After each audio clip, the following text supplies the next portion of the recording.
Fire away. Hey, Sydney. Hello. Hello. Recording in progress. Sandy just announced no Sabrina and no Jonquil tonight. Wow. How much does that, yeah, how does that change kind of Oh, what you guys were scouting you and can stop. preparing You can stop. That for? changes a lot. No, it changes a lot. And I mean this sincerely. Like that's tough for them. I mean those are big time players.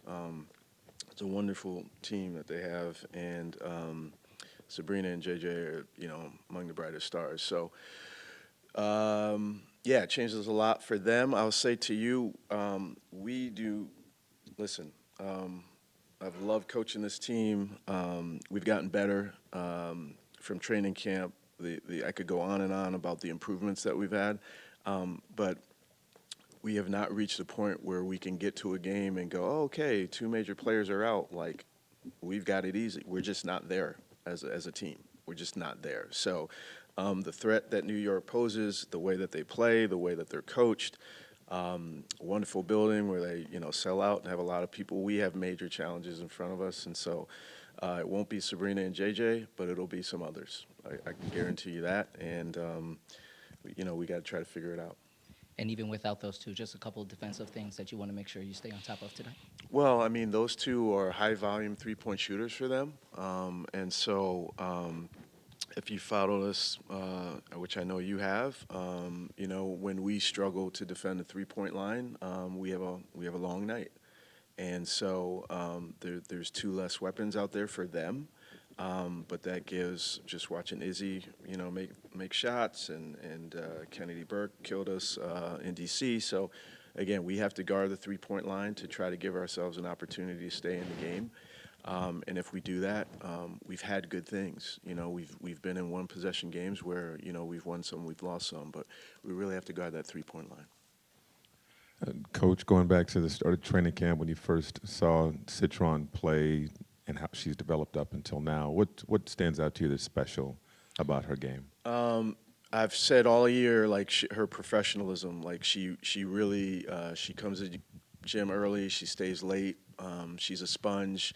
Every single coach has touched her in ways of like nuggets and knowledge and film, and she's like a sponge, She really wants to be good, and then as we've worked through the season, she's faced a lot of physical play. She's moved up in terms of people's scouting report.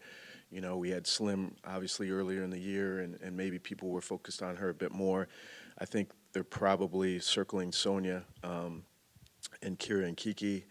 And so just working through like the physicality and being like, target number one, I've been really, really impressed with her mental fortitude. Like she's a really tough-minded player, and just love being around her. She's great, great team player, competitive, but she's shown me a lot in terms of how she's faced the physicality of this league. Hey, Coach. Even though JJ and Sabrina are out, with Stewie, the Liberty will cycle through pick and roll coverages. Sometimes she'll blitz, switch, whatever. When you maybe don't know what ball screen coverage you're going to face on a given possession against this team, how much does that factor in? How much of it is a challenge when you're deploying an offensive game plan? Yeah, it's proved challenging for us. We are a younger team in terms of our experience and the reps we have in this league, and so exactly what you said, like ball screen reads, whether it's icing, blitzing, switching. We've had to do a lot of coaching in terms of getting our players comfortable in those reads and being able to do them in the moment, and we have progressed a long way. But now you're doing it against, Olympians, and, all league players tonight. So that's one of those challenges that we'll have to try to figure out throughout the game. Just building off of what you were saying of Sony's tough-minded approach, have you ever talked to her about kind of where that comes from, and do you attribute a lot of that to the culture you guys are building? Is that something Niel and the folks at Notre Dame instilled, or her back in high school, or any, or? Yeah.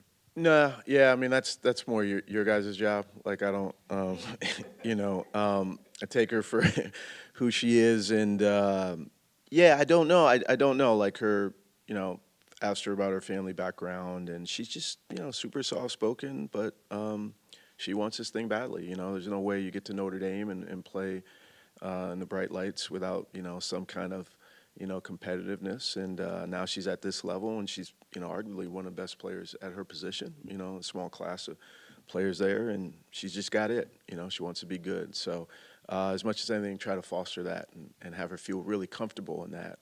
She can be soft-spoken off the court. That's cool.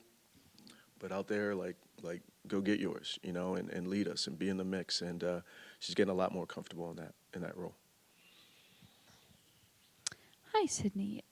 In the weeks that you've had Alicia Clark on this team, I guess what has surprised you about her and how she contributes to the group? Yeah, I would say you never really know the full extent of professionalism until you kind of see it. And you know, Steph for us has been phenomenal all year, and she does it in a different way. She's a lot more just kind of always positive and just always just wise. And AC she's got a little bit more fire in her, and so it's like it comes out in games and during timeouts, and she's doing a lot of coaching.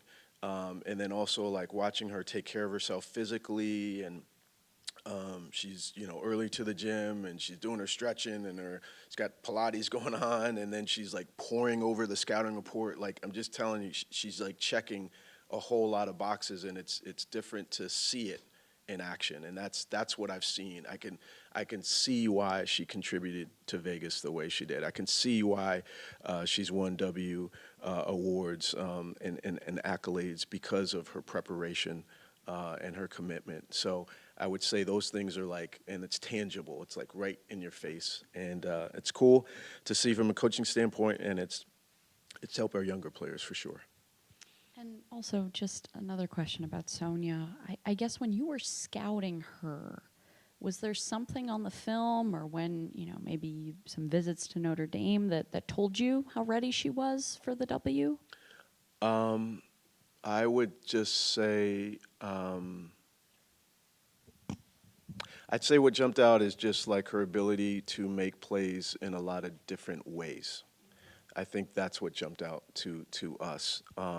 At the worst, we were going to get an unbelievably, like a fundamentally sound player who plays both ends. Did we know that she had a killer instinct? Did we know her IQ was so high? Did we know her professionalism was so high? Those are things that we had to wait to see when we got her in the gym. But I think what jumped out is that she didn't take plays off on either end. She capitalized on her offensive opportunities. She guarded the tougher assignment on the other end defensively, and really made people work.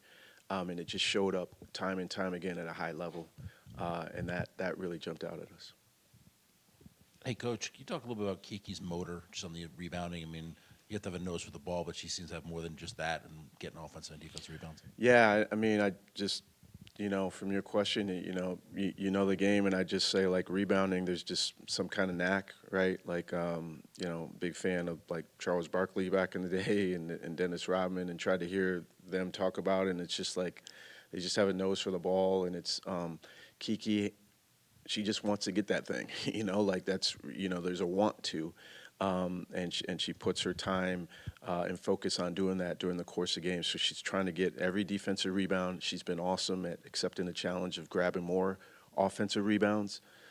And I think I also know that she wants to be great, and she doesn't shy away from that. So I think as she's trying to become a more well-rounded player, defensive rebounding, offensive rebounding, mid-range, reading the game, reading double teams, all that kind of stuff. She's just like really mindful and wants that coaching.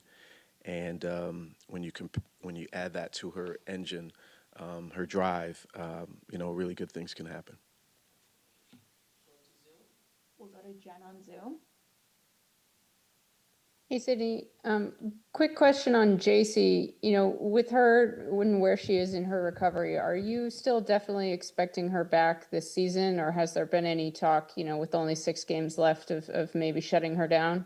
That's a medical question. I'd love to have her back. I think we've, at times, frankly, I feel like we've missed her, even in, you know, the little short stints that I've seen with her with our team. But That's a medical question. I know I'm missing her out on the. No, she worked out earlier today.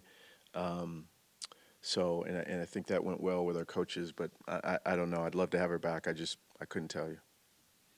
Gotcha. Is she still, like off to the side with the coaches, or is she able to get back in with the group? No, she's doing like limited, like one-on-ones. So haven't quite gotten to 3-on-3 or 5-on-5. So fingers crossed.